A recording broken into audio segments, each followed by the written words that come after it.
invece che vorrei raccontarvi musica sono dei goccius di un grande cantautore del Campidano, il grande Enea Danese, ed è invece un canto contro la guerra che lui scrisse tanto tempo fa. Lui andò via da questa dimensione negli anni 90 e scrisse appunto questi goccius dove si raccontava della nostra terra che purtroppo è stata invasa dalla guerra intesa come produzione di armi da guerra.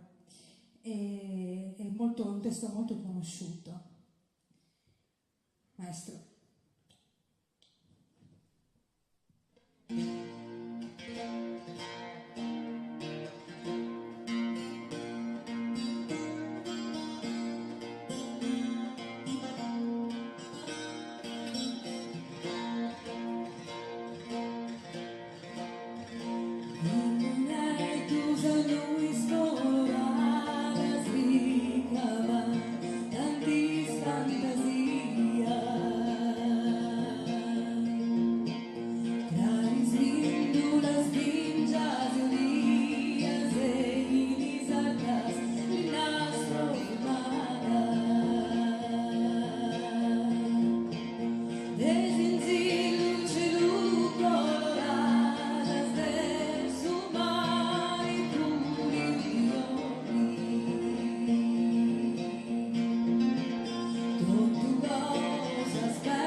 Alessandro Melli sulla chitarra.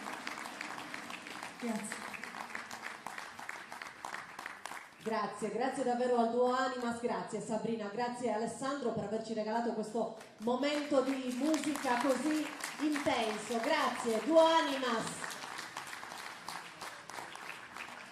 Vedo sorridere compiaciuti tanti amici che da anni seguono Sestos e che arrivano dal Campidano, e allora vi diciamo che in realtà questo omaggio l'abbiamo pensato anche per voi, non solo Logudoro, ma davvero stasera anche nelle voci, questo bell'incontro tra le diverse anime della nostra isola. Avremo poi l'altro momento di canto, ancora invece col canto logudorese, poi torneremo in casa veramente ai tiri con la formazione nuova del coro Nostra Signora di Monserrato. Bene, ci siamo rilassati con la musica, ora concentriamo nuovamente la nostra attenzione sulle comunicazioni. Abbiamo il piacere stasera di avere con noi qua il professor Vincenzo Marini, abbiamo parlato di abiti tradizionali. Il brano invece che vorrei raccontarvi in musica sono dei Goccius.